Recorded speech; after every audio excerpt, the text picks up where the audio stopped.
Assalamualaikum warahmatullahi wabarakatuh. Perkenalkan, saya Syahri Nurmutia, Sarjana Teknik Industri dan Magister Teknik Industri. Saya merupakan dosen tetap di Universitas Pamulang pada Fakultas Teknik Program Studi Teknik Industri. Pada kali ini saya akan membahas mengenai materi mata kuliah Ergonomi Industri. Dengan deskripsi mata kuliah yaitu mata kuliah Ergonomi Industri membahas mengenai dasar dari ergonomi industri makro dan mikro, mengenai biomekanika kerja, penentuan postur kerja, menggunakan metode NIOSH, OWASP, ROSA, RULA, dan REBA, serta lingkungan kerja yang baik dalam sebuah perusahaan, sehingga melihat keselamatan dan kesehatan kerja dalam sebuah pekerjaan. Dengan capaian pembelajaran, memberikan kemampuan tentang sejarah dan pentingnya ergonomi industri, keterbatasan manusia dalam melakukan suatu pekerjaan, dan mengaplikasikan dari metode-metode ergonomi industri yang ada. Pada pertemuan pertama yang akan dibahas yaitu mengenai dasar dari ergonomi industri.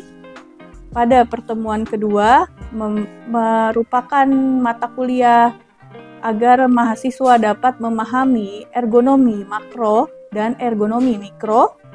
Pada pertemuan ketiga, melihat aplikasi dari ergonomi makro dan mikro. Pada pertemuan keempat, memahami dan menjabarkan tentang biomekanika kerja.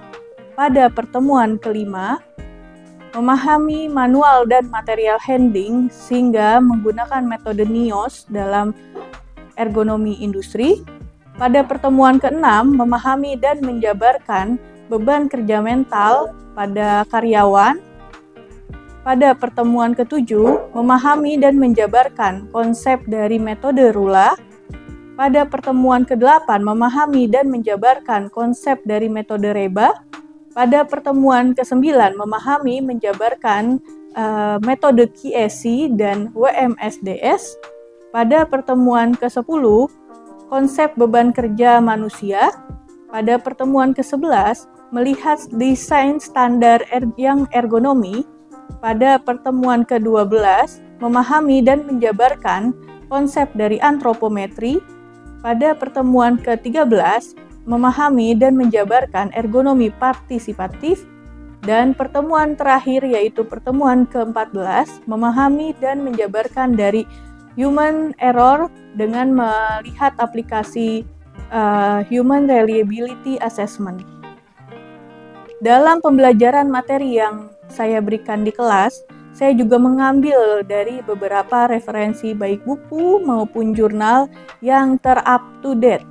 Selanjutnya, saya akan menjelaskan proses pembelajaran di dalam kelas.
Assalamualaikum warahmatullahi wabarakatuh. Waalaikumsalam warahmatullahi wabarakatuh. Gimana kalian semua? Sehat? Alhamdulillah. Oke, alhamdulillah ya. Oke, baik rekan-rekan semua. Sebelum kita memulai perkuliahan hari ini, alangkah baiknya kita berdoa dulu menurut pekerjaan masing-masing ya, agar hari ini perkuliahannya berjalan dengan lancar dan dapat bermanfaat untuk kita semua. Berdoa menurut pekerjaan masing-masing dimulai.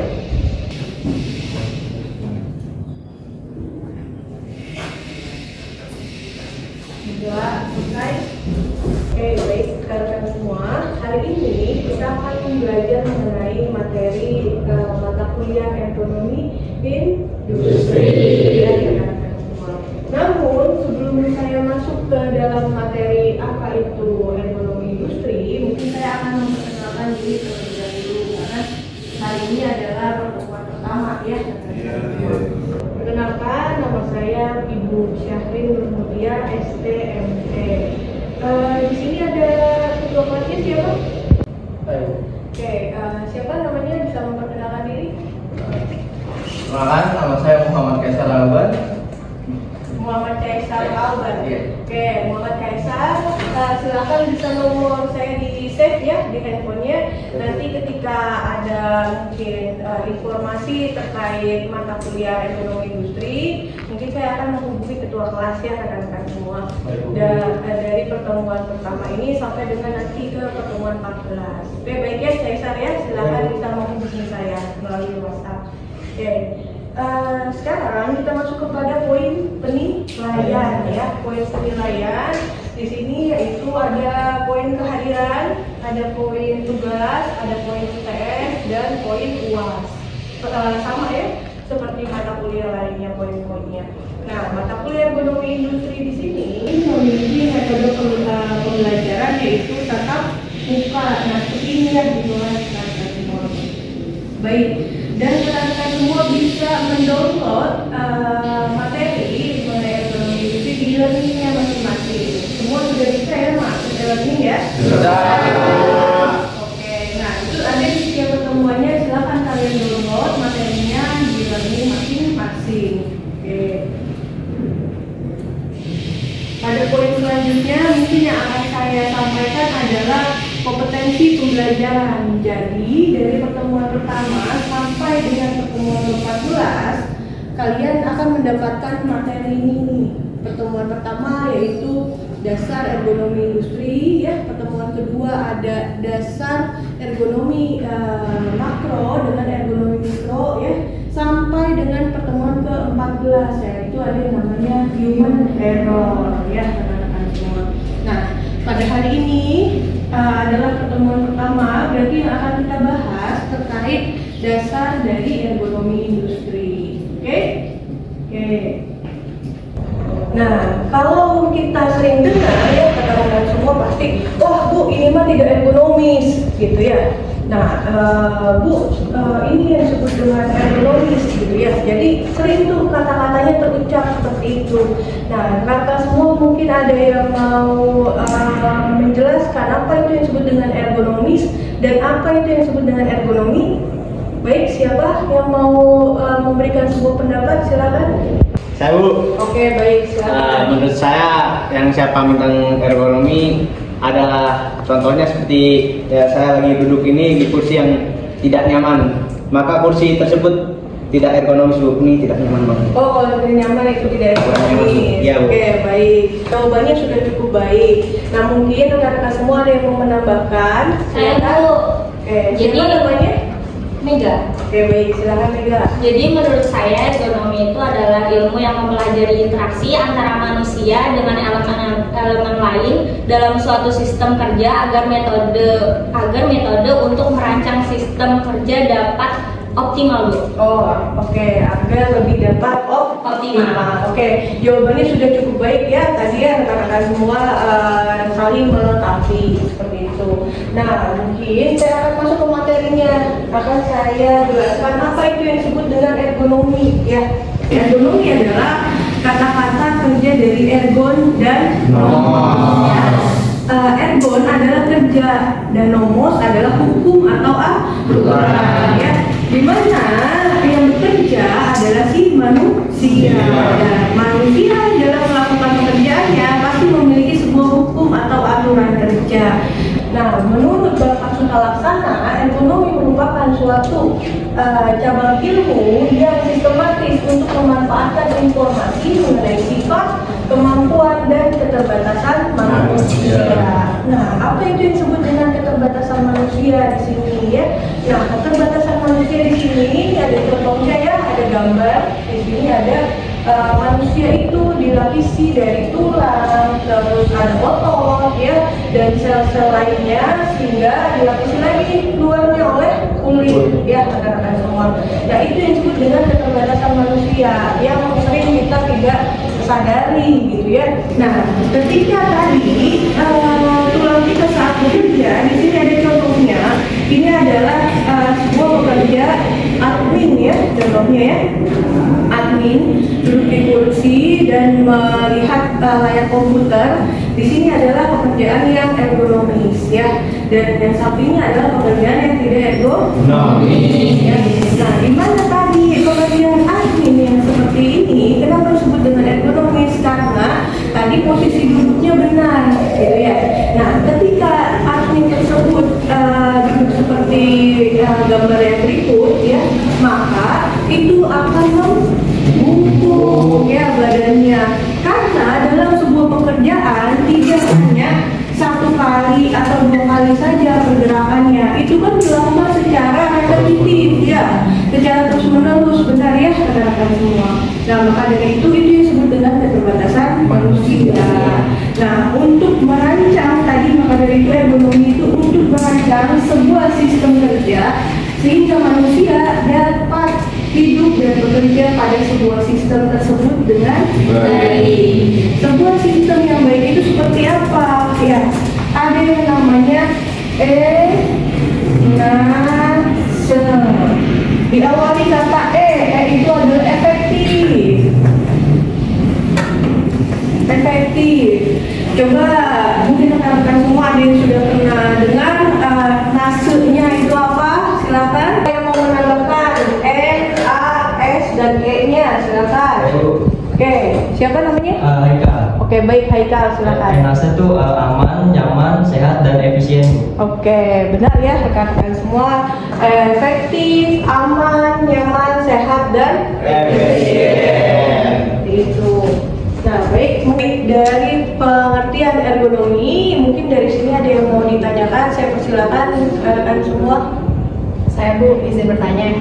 Oke, baik. Mohon izin ya Bu, saya ingin bertanya dari materi yang telah Ibu jelaskan bahwa ergonomi untuk meningkatkan kenyamanan dan efisien pekerja, mengurangi risiko cedera dan kelelahan kerja ya Bu. Apakah ada hubungannya Bu antara resiko cedera dengan kelelahan kerja? Oke, baik ya. Tadi pertanyaannya adalah apakah ada hubungannya antara resiko cedera dengan kelelahan kerja? Tentu saja itu saling berhubungan ya, karena kalau tadi pekerja itu lelah, maka tadi manusia kan memiliki sebuah keterbatasan. Bahwa keterbatasan tadi kalau sudah lelah otomatis performanya akan menurun ya, sehingga performa tadi dilihat yaitu apa? Produktivitas pekerja pasti menurun. Nah, ketika produktivitasnya menurun, maka perusahaan itu harus mengeluarkan yang namanya biaya yang tinggi seperti itu. Nah, kenapa biaya yang tinggi? Tadi kita harus mencari lagi pegawai ketika pegawainya terjadi kecelakaan kerja, misalnya seperti itu.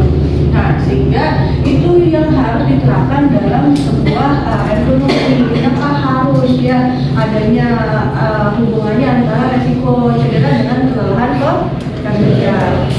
Nah, sekarang sama-sama kita lihat ada sebuah penerapan ergonomi dalam sebuah manufaktur. Kalau kita lihat ya, sini ada sebuah pergerakan yang sering ditampilkan atau yang biasanya dilakukan pada pekerja manufaktur ya. Nah, di sini ada stand ya, pekerja itu berdiri. Nah, yang kedua ada reach ya, dia menjangkau. Di sini ada bend, ketika dia membungkuk ke bawah ya. Dan di sini ada lift. Lift itu ketika dia melakukan pengangkatan. Dan ini pekerjaan lainnya adalah ada pull, dia menarik ya. Di sini ada push, dia harus mendorong. Nah, ini adalah sebuah hukum tadi, hukum atau aturan si pekerja yang harus dia lakukan ya, mau tidak mau seperti itu. Nah, maka dari itu tadi sebuah perusahaan juga harus dapat memanusiakan manusianya. Nah, kenapa tadi ya saya bilang harus memanusiakan manusia? Karena di sini menurut United Statis Departemen Labor ya, menurut labor statistik bahwa lingkungan pekerja sekarang itu umur 25 sampai dengan umur 64 ini sudah sering terjadi yang namanya musculoskeletal disorder ya, sakit pada tulang belakang. Nah, ini ada 79% manusia seperti itu. Nah, di umur 25 sampai dengan umur 64 seperti itu. Nah, maka dari itu tadi harus dirawat ya keterbatasan manusia tadi. Nah, tapi rekan-rekan semua, dari materi yang telah saya berikan ada sebuah postur normal pada saat bekerja. Ini yang saya ambil dari beberapa referensi dan saya rangkum. Contohnya ya, pada pertama ya postur normal bekerja itu seperti apa? Pada tangan dan pergelangan tangan, sikap postur normalnya itu lurus ya, tidak mengalami ekstensi dan fleksi. Apa itu ekstensi dan fleksi? Nih contohnya ya.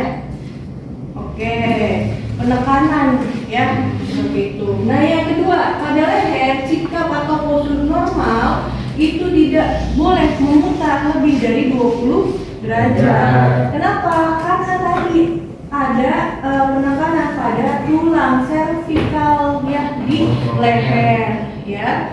Nah, coba ada yang mau mencontohkan pada nomor 2 di sini saya persilahkan. Ibu. Oke, silakan Akil. Kira-kira perputaran kepala 20 derajat itu semana? Ini Bu. Oke, coba kita praktekkan ya rekan-rekan semua kalau perputaran kepala sampai 60 derajat. Ini Bu, derajat. Oke, nah saya tanya kepada Akil, kalau tadi sebuah pekerjaan ya, kan kalau sebuah pekerjaan itu dilakukan bukan hanya sekali 2 kali ya, secara terus menerus. Nah, tadi kepala kita pekerjaannya itu dituntut harus terus menerus sampai dengan 60 derajat. Kira-kira sakit atau tidak? Sakit Bu kalau terus menerus Bu. Oke, nah rekan-rekan semua bisa praktekkan sendiri ya bahwa tadi benar ya itu sakit seperti itu. Nah yang ketiga pada bahu ya sikap normalnya adalah lurus ya proporsional seperti ini ya. Jadi tidak miring ke kanan atau ke kiri. Nah contohnya seperti ini ya atau menaikkan bahu ke atas. Nah itu tidak diperkenankan. Nah, yang terakhir ada pada punggung ya. Sikapnya tidak melebihi 20 derajat.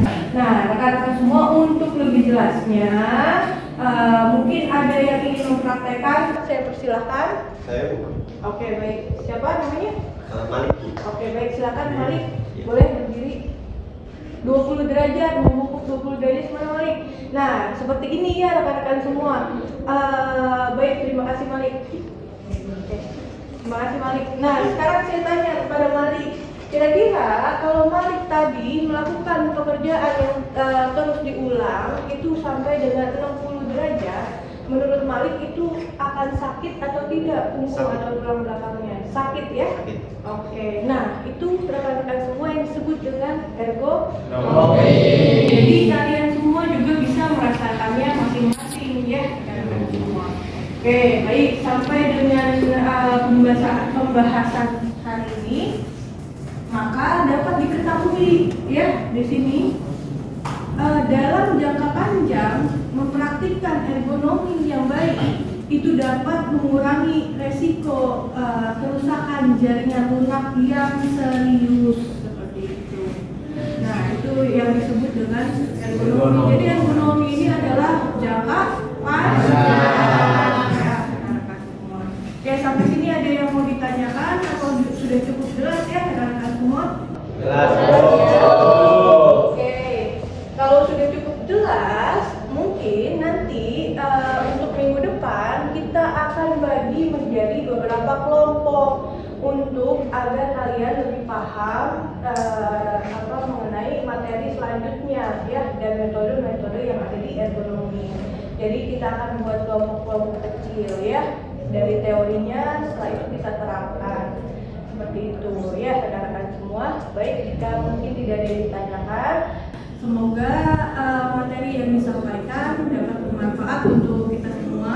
Terima kasih rekan-rekan semua. Saya tutup. Wassalamualaikum warahmatullahi wabarakatuh.